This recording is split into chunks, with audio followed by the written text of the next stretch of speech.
Dear students, good morning. आज मैं इस वीडियो लेक्चर के माध्यम से स्नातक पार्ट थर्ड के छात्र छात्राओं के लिए पेपर 7 जिसके अंतर्गत औद्योगिक मनोविज्ञान का अध्ययन किया जाता है, और इस औद्योगिक मनोविज्ञान के अंतर्गत पिछले लेक्चर में मैंने आपको टाइम एंड मोशन स्टडी के बारे में बताया था। टाइम एंड मोशन स्टडीज़ जो कि टेलर और गिलब्रेथ दो व्यक्तियों के योगदान से या दो व्यक्तियों का जो उसमें कंट्रीब्यूशन हुआ, और उन लोगों ने ही ये टाइम एंड मोशन स्टडी का इजाद किया। इसको हम साइंटिफिक मैनेजमेंट का भी नाम देते हैं, वैज्ञानिक प्रबंध। तो इन सारी बातों का चर्चा हम कल के वीडियो लेक्चर में कर चुके हैं। उसमें हम लोग देख रहे थे कि जो टेलर का अध्ययन निष्कर्ष था, टेलर ने जो अध्ययन किया था, उस अध्ययन निष्कर्ष को 4 वर्गों में लोगों ने बांटा है, और मुख्यतः यह 4 उसके निष्कर्ष के अंश थे, जिसमें कि कुछ ऐसे भी अंश थे चारों में जो उद्योग धंधा के लिए या आप कह सकते हैं कि कार्यकर्ताओं के लिए संतोषप्रद नहीं था। उन निष्कर्षों से कार्यकर्ता संतुष्ट नहीं थे, यानी कि कार्यकर्ता के लिए टेलर के द्वारा किया गया जो अध्ययन था वह कहीं न कहीं त्रुटिपूर्ण था, जिससे कि कार्यकर्ता के हितों का क्षरण होता था, जिससे कि कार्यकर्ता के अहित होते थे। तो इस संबंध में कल भी मैंने आपसे बताया था कि जब आगे हम अध्ययन करेंगे तो इसमें आपको यह बताएंगे कि कुछ मनोवैज्ञानिकों ने टेलर द्वारा जो दिया गया टाइम एंड मोशन स्टडी है, उनका जो यह सिद्धांत है टाइम एंड मोशन स्टडी, इस टाइम एंड मोशन स्टडी के संबंध में कुछ आलोचनाएं भी हुई हैं। लोगों ने इसका आलोचना भी किया है, और उस आलोचना की चर्चा आज हम करेंगे कि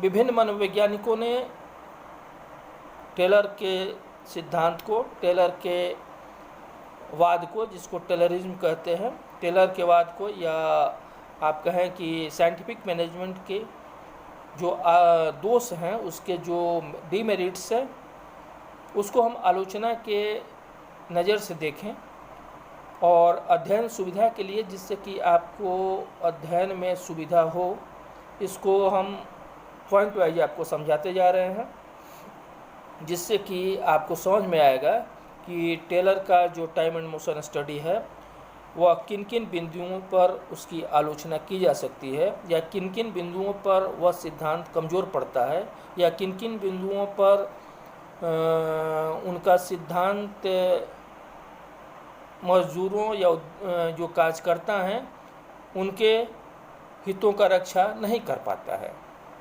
तो इसमें पहली जो उसकी आलोचना लोगों ने की है वह है व्यवहार के दोषपूर्ण धारणा पर आधारित। पहली जो उसकी आलोचना है, लोगों ने कहा, मनोवैज्ञानिकों ने बताया कि काल और गति अध्ययन, टाइम एंड मोशन स्टडी जो है वह व्यवहार के दोषपूर्ण धारणा पर आधारित है, क्योंकि काल और गति अध्ययन एक अणुवादी धारणा पर आधारित है। यह एक खास विषय या खास अंग द्वारा किया गया जो कार्य है, किसी मजदूर जो भी कार्य करता है वह उसके किसी खास भाग को ही हम इस अध्ययन में टेलर ने देखा है, और उसका ही अध्ययन किया है। टेलर की प्रणाली यह थी कि वह विभिन्न कार्यकर्ताओं द्वारा कुल गतियों को, उसमें से जो द्रुत गतियाँ थीं, जो बहुत फास्ट, जो बहुत तेज़ गतियाँ थीं, उन गतियों को पहले चुन लेता था। टेलर अपने अध्ययन में वैसे द्रुत गतियों को वह पहले चुन लेता था जो कार्यकर्ताओं द्वारा की जाती थी, और उन्हें एक साथ मिलाकर कार्य संपादन की सर्वाधिक द्रुतगामी प्रविधि विकसित करता था, कि जो सबसे इन सारी द्रुत गतियों को एकत्र करने के बाद वह एक ऐसा मेथड तैयार करता था, वह एक ऐसा मेथड बनाता था जिसमें सारी द्रुत गतियों, जितनी भी सर्वाधिक द्रुत गतियाँ थीं वह सब समाहित रहती थीं। निसंदेह यह एक अणुवादी धारणा थी। यह एक अणुवादी मतलब एक हिस्सा, एक बहुत छोटा सा हिस्सा, एक छोटा सा पार्ट, अणुवादी धारणा थी यह एक, जिससे कि गेस्टाल्ट सिद्धांत की घोर अवहेलना हुई। गेस्टाल्ट सिद्धांत की घोर अवहेलना हुई से मतलब क्या हुआ? गेस्टाल्ट सिद्धांत की घोर अवहेलना हुई, इसका मतलब कि गेस्टाल्ट सिद्धांत यह कहता है कि हम किसी भी व्यवहार का, किसी भी व्यक्ति के व्यवहार का, किसी भी व्यक्ति के कार्य का हम पूर्ण रूपेण अध्ययन करते हैं, हम एज ए होल अध्ययन करते हैं। ऐसा नहीं कि उसके एक एक पार्ट का अध्ययन करते हैं कि उसकी कुछ गतियाँ तेज होती हैं, कुछ गतियाँ कम होती हैं, तो तेज़ गतियों को हम चुन लेते हैं और उसी के आधार पर हम निष्कर्ष निकलते हैं कि यदि गति तेज हो तो उत्पादन ज़्यादा होगा। ठीक है, तो ऐसी बात नहीं है। यह गेस्टाल्ट थ्योरी का उल्लंघन है, और गेस्टाल्ट थ्योरी यह कहता है कि किसी भी व्यक्ति का अध्ययन करते समय हम उसका एज ए होल अध्ययन करें, हम उसका पूर्ण अध्ययन करें, तभी वह अध्ययन ज़्यादा सार्थक हो सकता है। इस संबंध में बर्नर एंड मुंडेल मनोवैज्ञानिक हैं, औद्योगिक मनोवैज्ञानिक हैं, जिनका नाम है वर्नर वार्नेस एंड मुंडेल। इन लोगों ने व्यवहार की समग्रता को लेकर बहुत ही सफल अध्ययन किया, यानी कि कार्य करने वाला जो कार्य करता है उसके समग्र हिस्से को, उसके समग्र कार्य को लेकर एक अध्ययन किया और अणुवादी दृष्टिकोण को गलत ठहराया। और टेलर का जो अणुवादी सिद्धांत था, जो सिर्फ द्रुत गतियों को ही वह चुनता था और द्रुत गतियों के आधार पर जो कार्यकर्ता काम करता था उसको वह अपने कार्यकर्ता के रूप में रखता था और उनसे उत्पादन करा के, और वह कहता था कि यदि काल समय यदि ज़्यादा दिया जाए, या जो कार्यकर्ता है उसको काल या गति उसका बहुत ही महत्वपूर्ण होता है, कि वह जितना टाइम लेता है या उस कार्य को जितना कम समय में करता है, और यदि गति उसकी तेज होती है तो वह उत्पादन ज़्यादा देता है। लेकिन इस बात को लोगों ने सिरे से खारिज कर दिया, दूसरे मनोवैज्ञानिकों ने इसको सिरे से खारिज कर दिया और कहा कि यह एक अणुवादी सिद्धांत है जिसमें व्यक्ति के समग्रता का कहीं भी कोई अध्ययन नहीं होता है। उसी तरह से इसकी जो दूसरी आलोचना लोगों ने की, टेलरवाद की या टेलर के काल और गति अध्ययन की जो दूसरी आलोचना लोगों ने की, वह कहा कि एक सर्वोत्तम तरीके की भूल, एक सर्वोत्तम तरीके की भूल किसके भूल हुई? यह सर्वोत्तम तरीके की भूल जो है वह टेलर के द्वारा की गई। टेलर ने एक सर्वोत्तम, उसने कहा कि यह एक सर्वोत्तम तरीका है उत्पादन बढ़ाने के लिए। वह उसकी एक भूल थी, क्योंकि कोई भी टेलर सदैव जो था वह कार्य संपादन की एक ऐसी सर्वोत्तम प्रविधि की खोज में रहता था कार्य करने के एक ऐसे सर्वोत्तम तरीके की खोज में रहता था जो समान रूप से सभी कार्यकर्ताओं के लिए उपयुक्त हो सके। उसकी ये मान्यता थी कि एक ऐसी सर्वोत्तम प्रणाली खोजी जाए, एक ऐसा सर्वोत्तम कार्य करने का तकनीक खोजा जाए जिसके आधार पर सभी कार्यकर्ता काम करें। किंतु यह एक सर्वोत्तम तरीके की धारणा ही जो थी वह भ्रामक थी। यह जो धारणा कि एक सर्वोत्तम तरीका होगा यह ही भ्रामक थी, यह शब्द ही भ्रामक था, क्योंकि सर्वोत्तम तरीका हो ही नहीं सकता है। कोई ऐसा तरीका नहीं हो सकता है, कोई ऐसी विधि नहीं हो सकती है जो सभी व्यक्तियों के लिए समान हो, जो समान रूप से सभी व्यक्तियों को सूट करता हो। ऐसी कोई विधि नहीं है जिससे कि सभी कार्यकर्ता काम के दरमियान आनंद की अनुभूति करें, ज़्यादा उत्पादन दें, कम से कम दुर्घटना हो, कम से कम थकान हो, कम से कम एक रास्ता हो। ऐसी कोई भी प्रणाली, कोई भी तकनीक है ही नहीं। अब यहाँ प्रश्न उठता है कि क्यों नहीं है, क्यों लोगों ने नहीं बनाया इस तरह की एक सर्वोत्तम प्रणाली। तो आप कह सकते हैं कि सर्वोत्तम प्रणाली तभी सक्सेसफुल हो सकता है जबकि सभी व्यक्ति एक तरह के हों। सभी व्यक्ति, सभी कार्यकर्ताओं का जो नेचर है, कार्यकर्ताओं की जो मनोवृत्ति है, कार्यकर्ताओं की जो टेम्परामेंट है, कार्यकर्ताओं की काम करने की जो शैली है, सब यदि एक तरह से हों तब कोई सर्वोत्तम तरीका बनाया जा सकता है, तब कोई सर्वोत्तम विधि बनाई जा सकती है।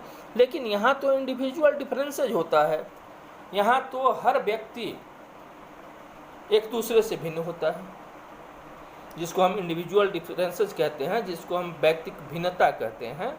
ये हर व्यक्ति एक दूसरे व्यक्ति से भिन्न होता है। तो ऐसी स्थिति में हम किसी भी ऐसे सर्वोत्तम प्रणाली का विकास नहीं कर पाएंगे, या यदि हमारी ऐसी सोच है कि यह सर्वोत्तम प्रणाली है तो यह हमारा भ्रम है, क्योंकि सर्वोत्तम प्रणाली हो नहीं सकता। इसलिए नहीं हो सकता है कि व्यक्ति भी एक नहीं हो सकता। व्यक्तियों में आपस में भिन्नता होती है, व्यक्तियों के काम करने के तरीके में भिन्नता होती है, उनके टेम्परामेंट और उनके एटीट्यूड में भिन्नता होती है। इसलिए हम कोई सर्वोत्तम तरीका नहीं अपना सकते, कोई तरीका है ही नहीं। तो टेलर के सिद्धांत की दूसरी आलोचना इसीलिए की गई है कि उसने सर्वोत्तम तरीका होने की भूल की। उसने कहा कि जो द्रुत गति से काम करेंगे लोग, और द्रुत गति वाले लोगों को एक जगह एकत्र कर लिया, द्रुत गति से काम करने वाले लोगों को एक जगह एकत्र किया, और उसके बाद जो निष्कर्ष निकला उसी को उसने जनरलाइज कर दिया कि अमुक कार्य को करने में यदि इतना समय और इतनी गतियां लगाई जाएंगी, इतने टाइम और इतने मोशन उसमें होंगे तो उत्पादन ज़्यादा होगा, जो कि यह एक भ्रामक तरीका था, उसकी यह एक भ्रामक सोच थी जो संभव नहीं था। उसी तरह से इसकी तीसरी आलोचना है कि निष्पादन गति बढ़ाने पर अनावश्यक बल। टेलर में कार्य निष्पादन गति को बढ़ाने पर अनावश्यक बल दिया गया है। टेलर के सिद्धांत में कि निष्पादन का जो गति है, उसका जो स्पीड है, उसको बढ़ाने पर अनावश्यक बल दिया गया है। लेकिन फार्मर एवं अन्य लोगों ने अपने प्रयोगों के आधार पर बतला दिया कि द्रुत गति से काम करने में शुरू में, प्रारंभ में उत्पादन बढ़ता है। शुरू में उत्पादन तो अवश्य बढ़ेगा यदि गति तेज होगी, लेकिन थोड़ी देर के लिए ही यह उत्पादन बढ़ता है। और इस उत्पादन को बढ़ाने में मजदूर इतना थक गया होता है, इतना थक चुका होता है कि वह आगे काम करने के लायक नहीं रहता। तो 8 घंटे या 6 घंटे यदि कार्यकर्ताओं से काम कराना हो और वैसी परिस्थिति में कार्यकर्ता 1 घंटे यदि तेज गति से काम कर दे और उत्पादन ज़्यादा दे दे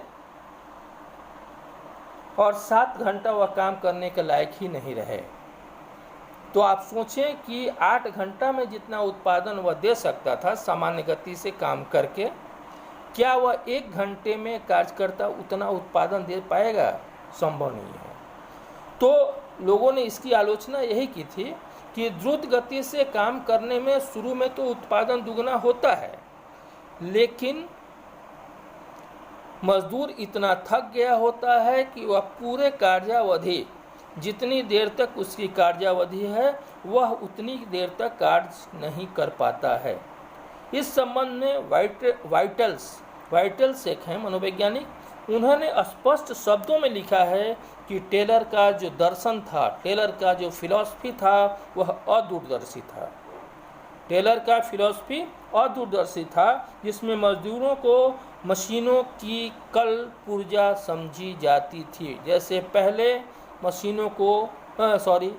पहले मजदूरों को मशीन का कल पुर्जा समझा जाता था, उसी तरह से टेलर ने यह एक उनका जो अदूरदर्शिता था, उनका जो दर्शन था वह इतना अदूरदर्शी था जिसको कि मजदूरों को वे मशीन का पुर्जा समझने लगे और उनकी ये धारणा हुई कि जितनी तेज़ी से या जितनी तेज़ गति से हम काम कराएंगे मजदूर से उतना उत्पादन बढ़ सकता है। जबकि आज का औद्योगिक मनोविज्ञान पुनः ऐसी गलती नहीं कर पाएगा। फिर हम वैसी गलती नहीं करेंगे, फिर हमारा आज का उद्योग मनोविज्ञान वैसा गलती कदापि नहीं करेगा जो पहले हो चुका है। क्योंकि पहले उद्योगपतियों की यही धारणा थी कि व्यक्ति पैसे के लिए काम करता है, उसके वेजेस बढ़ाइए, उससे गतियाँ जितनी तेज़ गति से काम लीजिए, जितना ज़्यादा घंटे काम लीजिए, वह उत्पादन उतना ज़्यादा देगा। वह कार्यकर्ता को मशीन समझते थे, मशीन का पुर्जा समझते थे और काम के घंटे बढ़ाते जाएं और उत्पादन ज़्यादा होगा, यह उनकी धारणा थी। लेकिन आधुनिक औद्योगिक मनोविज्ञान में, जैसा कि मैंने पूर्व में भी आपको चर्चा किया है कि आधुनिक औद्योगिक मनोविज्ञान उस पुरानी धारणा को बदल चुका है और आज उसकी ये मान्यता है कि काम के घंटे जितने कम किए जाते हैं उत्पादन उतना ही ज़्यादा होता है। आदमी को, कार्यकर्ता को, व्यक्ति को यदि व्यक्ति समझ के काम कराएंगे तो उत्पादन ज़्यादा होगा। यदि व्यक्ति को मशीन समझ के काम कराएंगे तो उत्पादन ज़्यादा तो होगा ही नहीं, बल्कि और भी अन्य औद्योगिक दुर्घटनाएं उत्पन्न हो जाएंगी। तो हम कहेंगे कि टेलर की ये जो धारणा थी द्रुत गति से काम कराना, वह एक अदूरदर्शी धारणा थी। उसी तरह से चौथी जो इसकी आलोचना लोगों ने की है वह सामाजिक कारकों की अवहेलना। सामाजिक कारकों की अवहेलना, क्योंकि टेलर ने कार्यकर्ताओं को मशीन का एक छोटा पुर्जा समझा, क्योंकि वह भूल गया कि कार्यकर्ताओं को कार्य करते समय भी उनका अपना एक समाज होता है।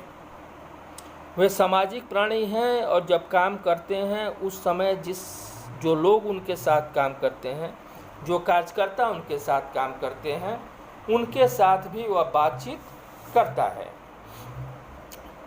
और जो काम करते समय भली भांति देखा जा सकता है। यदि कार्यकर्ता काम कर रहा है तो उस समय आप उसको भली भांति देख सकते हैं कि वह किस तरह से एक सामाजिक प्राणी होने के नाते अपना व्यवहार करता है,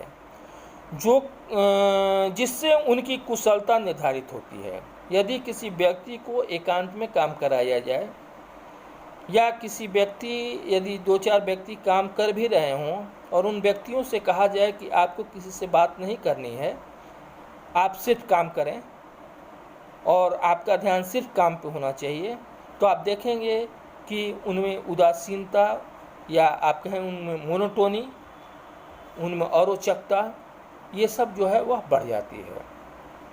तो काम करते समय हम भली भांति देखते हैं कि उनकी जो कुशलता का निर्धारण है वह सामाजिकता है।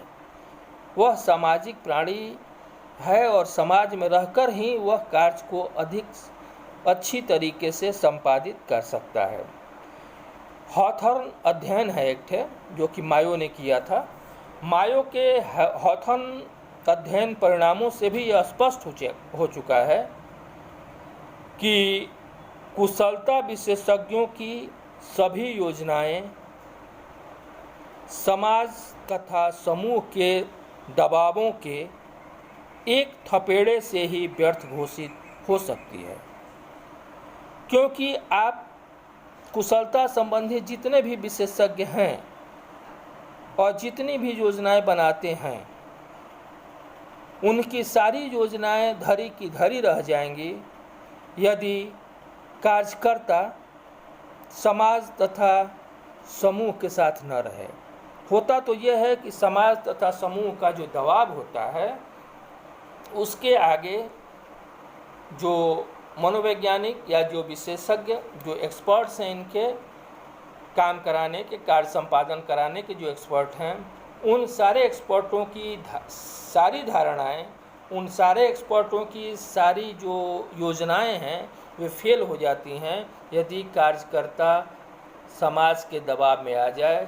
सामाजिक दबाव में वह काम करता है, समाज के लोगों के लिए काम करता है, सामाजिक प्राणी की तरह काम करता है, और जब वह समाज के द्वारा या समाज के लोगों के सहयोग के द्वारा काम करता है तो वही जो कार्य होता है वह ज़्यादा सही ढंग से संपादित होता है। उसी तरह से इसमें अगला जो उनके जो सिद्धांत टाइम एंड मोशन जो थियरी है, टाइम एंड मोशन थियरी का जो अगली जो आलोचना है वह है कार्यकर्ताओं का स्वयं आलोचक होना। ठीक है, इसमें कार्यकर्ता ही आलोचक हैं टाइम एंड मोशन स्टडी के, क्योंकि पहले दिन कल एक क्लास में लेक्चर में भी मैंने बताया था कि कार्यकर्ताओं की आमदनी तो बढ़ी है, उसमें कार्यकर्ताओं का जो दैनिक आमदनी है वह तो बढ़ी है। हालांकि कार्यकर्ता की आर्थिक वृद्धि हुई है, काफ़ी ज़्यादा हुई है, इसके बावजूद भी टेलरवाद के फलस्वरूप कार्यकर्ताओं के मन में कई तरह की असुरक्षात्मक भावनाएं आती हैं, क्योंकि उन्हें ये डर बना रहता है कि यदि हम टेलर द्वारा काल और गति अध्ययन के अनुसार काम पे खरे नहीं उतरते हैं तो हमें काम से हटाया भी जा सकता है। तो इस तरह से उन पर मनोवैज्ञानिक दबाव रहता है, उन पर आर्थिक दबाव रहता है, और साथ ही साथ उन पर शारीरिक दबाव भी रहता है कि आपको इतने देर तक काम करना है और इतनी तेज़ रफ्तार में काम करनी है। तो इस प्रकार हम देखते हैं कि टेलर का जो सिद्धांत है काल और गति अध्ययन, वह काफ़ी महत्वपूर्ण अध्ययन है। इसके बावजूद भी आलोचकों ने इस प्रकार की आलोचनाएं की हैं टेलर के सिद्धांत को, तो हम कह सकते हैं कि काल और गति अध्ययन के सिद्धांत का दर्शन आधुनिक औद्योगिक मनोवैज्ञानिकों को मान्य नहीं है। ठीक है, आधुनिक औद्योगिक मनोवैज्ञानिकों को इसका सिद्धांत टाइम एंड मोशन स्टडी, काल और गति अध्ययन जो टेलर का है वह मान्य नहीं है। मात्र उनका यह कहना है कि मात्र आर्थिक लाभ के लिए व्यक्तित्व, भावनाएं, अनुभूति जैसे तत्वों को हम नज़रअंदाज नहीं कर सकते। आधुनिक मनोवैज्ञानिकों ने टेलर की प्रणाली में सुधार के लिए कुछ सुझाव भी दिए हैं। उन्होंने कुछ सुझाव दिए कि यदि टेलर के सिद्धांतों में ये सारे परिमार्जन लाए जाएं, ये सारे सुधार लाए जाएं, तो हम टेलर के सिद्धांत को और भी उपयोगी बना सकते हैं। मगर इन त्रुटियों के बावजूद टेलर के विचारों को सिर्फ व्यर्थ घोषित कर देना टेलर के साथ बहुत बड़ा अन्याय होगा। आज उनके सुझावों को एक प्रमाणिक तथ्य के रूप में मान्यता दी जाती है। टेलर के जो सुझाव हैं, टेलर के जो टाइम एंड मोशन स्टडीज हैं, वो आज भी उनको एक स्टैंडर्ड प्रतिमान, एक स्टैंडर्ड माना जाता है और उसके अनुसार ही हम उसको मान्यता भी देते हैं। जहाँ तक बात प्रशिक्षण और खेल कूद की है, खेल कूद और ट्रेनिंग, स्पोर्ट्स और ट्रेनिंग के क्षेत्र में आज भी टेलर का टाइम एंड मोशन स्टडी काफ़ी कारगर है और उसका कोई जवाब नहीं है। टाइम एंड मोशन स्टडी का खेल और प्रशिक्षण के क्षेत्र में आज भी उस इतनी संकीर्णता के बावजूद, उनके सिद्धांतों में इतनी संकीर्णता के बावजूद भी इन दो क्षेत्रों में आज एक मील का पत्थर है टेलर का काल एवं गति अध्ययन। इस प्रकार हम उपरोक्त आलोचनाओं को सिर्फ देखकर काल और गति अध्ययन, टेलर के द्वारा दिए गए अध्ययन को हम सिरे से खारिज नहीं कर सकते। धन्यवाद। अब ये काल और गति अध्ययन, टाइम एंड मोशन स्टडी यहीं पर आज समाप्त होता है। दूसरे दिन हम किसी दूसरे टॉपिक पर आते हैं। तब तक के लिए आप सुरक्षित रहें, घर में रहें, बाहर निकलें तो मास्क का प्रयोग करें। धन्यवाद।